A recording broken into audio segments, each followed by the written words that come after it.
Hi friends, സാൻഡ്രം വ്ലോഗിൻ്റെ പുതിയൊരു വീഡിയോയിലേക്ക് സ്വാഗതം. ഞാൻ രമ്യ സന്ദീപ്. ഇത് കണ്ടോ, നമ്മളുടെ തക്കാളിയെല്ലാം നല്ല രീതിയിൽ തന്നെ നല്ല വലുപ്പത്തോടെ വിളഞ്ഞ് നിൽപ്പുണ്ട്, പഴുത്ത് നിൽപ്പുണ്ട്.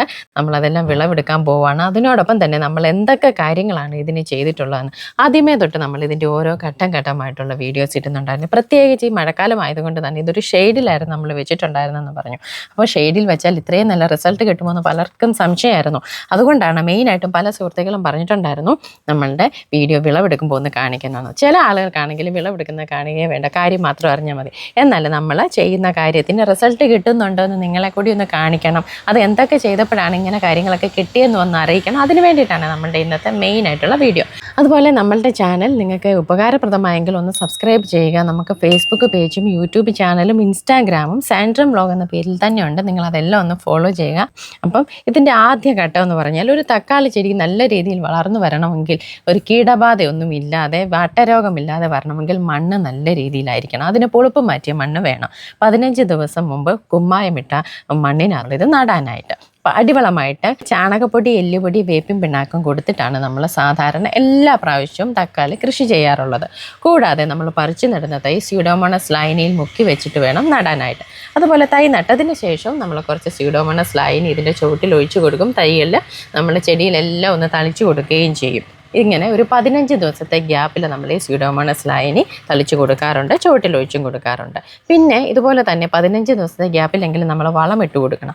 വളമിട്ട് കൊടുക്കുമ്പോൾ നമ്മൾ വേപ്പിൻ പിണ്ണാക്ക് നിർബന്ധമായിട്ടും ഇട്ട് കൊടുക്കണം. മണ്ണിൽ കൂടിയുള്ള കീടരോഗങ്ങളെല്ലാം നിയന്ത്രിക്കുന്നതിന് അത് നല്ല രീതിയിൽ സഹായിക്കുന്നുണ്ട്. പിന്നെ ഇതിൻ്റെ ഒരു പ്രധാന കാര്യമാണ്, ഇത് വളർന്നു വരും തോറും നമ്മൾ താങ്ങ് കൊടുക്കണം. താങ്ങ് കൊടുത്തില്ലെങ്കിൽ ഇത് ഒടിഞ്ഞ തറയിൽ കിടക്കുകയും നല്ല രീതിയിൽ വിളവ് ലഭിക്കത്തുമില്ല, ചെടി പെട്ടെന്ന് നശിച്ചു പോവുകയും ചെയ്യും. അതുകൊണ്ട് പല രീതിയുണ്ട് താങ്ങ് കൊടുക്കുന്നതിന്, നമ്മൾ പല വീഡിയോയിൽ പറഞ്ഞിട്ടുണ്ട്. ഇത് നമ്മളിത് കയറിട്ട് താങ്ങ് കൊടുക്കുകയായിരുന്നു ചെയ്തിട്ടുണ്ടായിരുന്നത്.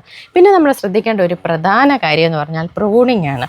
ഇതേ കണ്ടോ, നമ്മുടെ ഈ ചെടിയിൽ ഇവിടെ എല്ലാം നമ്മൾ പ്രൂൺ ചെയ്ത് വിട്ടിട്ടുണ്ട്. പ്രൂൺ ചെയ്യുക എന്ന് പറഞ്ഞാൽ പഴയ ഇലകൾ നമ്മൾ കട്ട് ചെയ്ത് മാറ്റുക. അതുപോലെ തന്നെ സക്കറ എന്ന് പറയുന്ന ഒരു ഐറ്റം ഉണ്ട്, നമുക്ക് ഹെൽത്തി അല്ലാത്തിട്ടുള്ള ബ്രാഞ്ചുകൾ. അങ്ങനെയുള്ള ബ്രാഞ്ചുകൾ തന്നെ ഇത് കണ്ടോ, ഇതൊരു സക്കറാണ്. അങ്ങനെയുള്ള സക്കറകൾ നമ്മൾ കട്ട് ചെയ്ത് മാറ്റുക എന്നുള്ളതൊരു പ്രധാന കാര്യം.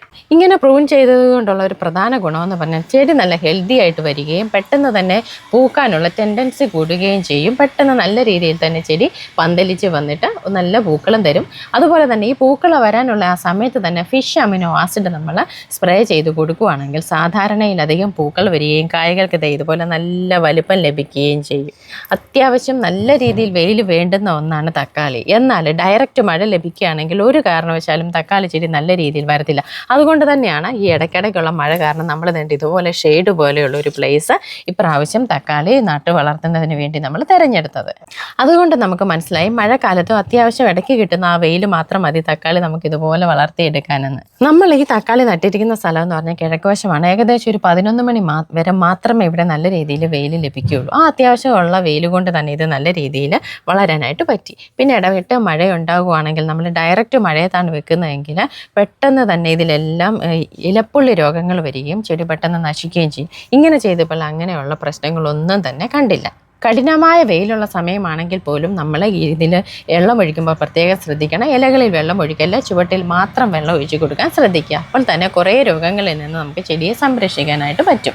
ഇത് കണ്ടോ, ഇതുപോലെ പഴയ ഇലകളൊക്കെ നമ്മൾ തണ്ടിനോട് കുറച്ച് മാറ്റിയിട്ട് ഇതുപോലെ കട്ട് ചെയ്ത് കളയേണ്ടത് അത്യാവശ്യമായിട്ടുള്ള കാര്യമാണ്. അതുപോലെ നമ്മൾ നേരത്തെ ഇതിൽ നമ്മൾ കുറേ വിളവെടുത്തതിന് ശേഷം നിൽക്കുന്ന ഈ തണ്ടുകളുണ്ടല്ലോ, അത് കട്ട് ചെയ്ത് കളയണം. അല്ലെങ്കിൽ അടുത്തതായിട്ട് പൂക്കുന്നതിനുള്ള താമസം വരും.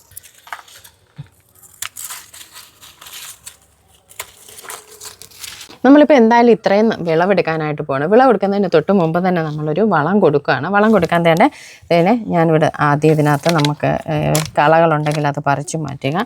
അതിനുശേഷം ഞാൻ തന്നെ ഇവിടെ ഇപ്പോൾ കൊടുക്കാൻ പോകുന്നത് സ്റ്റെറാമീൽ അല്ലെ സൂപ്പർ മീൽ എന്ന് പലയിടത്ത് പറയും. ഞാൻ ഈ വളത്തെപ്പറ്റി നേരത്തെ ചെയ്തിട്ടുണ്ട്. തീരെ സമയമില്ലാത്ത ആളുകൾക്ക് ഏറ്റവും നന്നായിട്ട് കൃഷി ചെയ്യാൻ പറ്റുന്ന ഒരു വളമാണിത്.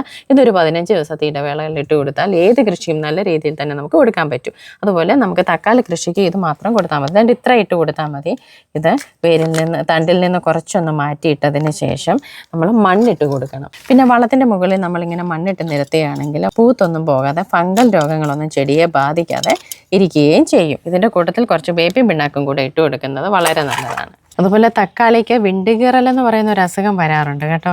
ഇത് പക്ഷേ അതല്ല, ഇത് ഒത്തിരി വിളഞ്ഞു പോയത് കൊണ്ട് തക്കാളിയിൽ കാൽസ്യത്തിൻ്റെ കുറവ് വരുമ്പോഴത്താണ് തക്കാളിയുടെ ചുവട്ടിൽ ഇങ്ങനെ കറുപ്പ് കളറിലെ കുത്തുകുത്ത് പോലെ വരികയും ചെയ്യും, തക്കാളി വിണ്ടുകീറുകയും ചെയ്യും. അതിന് നമ്മുടെ വീട്ടിലുള്ള മുട്ടത്തോട് പൊടിച്ചതോ അല്ലെങ്കിൽ കാൽസ്യം നൈട്രേറ്റോ ഇട്ട് കൊടുത്താൽ മതിയായിരിക്കും. ഒന്നും ഇല്ലെന്നുണ്ടെങ്കിൽ നമ്മൾ ഡോളോമൈറ്റ് ഇട്ട് കൊടുത്താലും മതി. നമുക്ക് നന്നായിട്ട് പഴുത്തിട്ടുള്ളത് മാത്രം വിളവെടുക്കാം. ബാക്കി ഇതിൽ നിന്ന് പഴുത്ത് എടുക്കുന്നതാണ് കൂടുതൽ ടേസ്റ്റിയെ. അപ്പോൾ നമ്മൾ വിളവെടുത്തതിന് ശേഷം ഇതുപോലെയുള്ളതുണ്ട് ഈ തണ്ടുകൾ നമ്മൾ അപ്പോൾ തന്നെ പ്രൂൺ ചെയ്ത് കളയണമെങ്കിൽ പെട്ടെന്ന് പൂക്കുന്നതിനുള്ള ടെൻഡൻസി ആവത്തുള്ളൂ. അപ്പം ഇത് കണ്ടോ, ഇതുപോലെ നിങ്ങൾക്കും നിങ്ങളുടെ വീട്ടിൽ നിന്ന് ഏത് സമയത്തും, ഇപ്പം ഞാൻ പറഞ്ഞല്ലോ മഴക്കാലത്താണ് നമ്മളിത് കൃഷി ചെയ്തിട്ടുണ്ടായിരുന്നത്, ഏത് സമയത്തും നമുക്ക് തക്കാളി കൃഷി ചെയ്യാവുന്നതാണ്. അതുപോലെ കുറച്ച് കാര്യങ്ങളൊന്ന് ശ്രദ്ധിച്ചാൽ മാത്രം മതി. അപ്പോൾ ഇന്നത്തെ വീഡിയോ നിങ്ങൾക്ക് എല്ലാവർക്കും ഒരു പ്രചോദനമാണെന്ന് ഞാൻ വിശ്വസിക്കുന്നു. മറ്റൊരു ഉപകാരപ്രദമായ വീഡിയോയുമായി വീണ്ടും കാണാം. നന്ദി.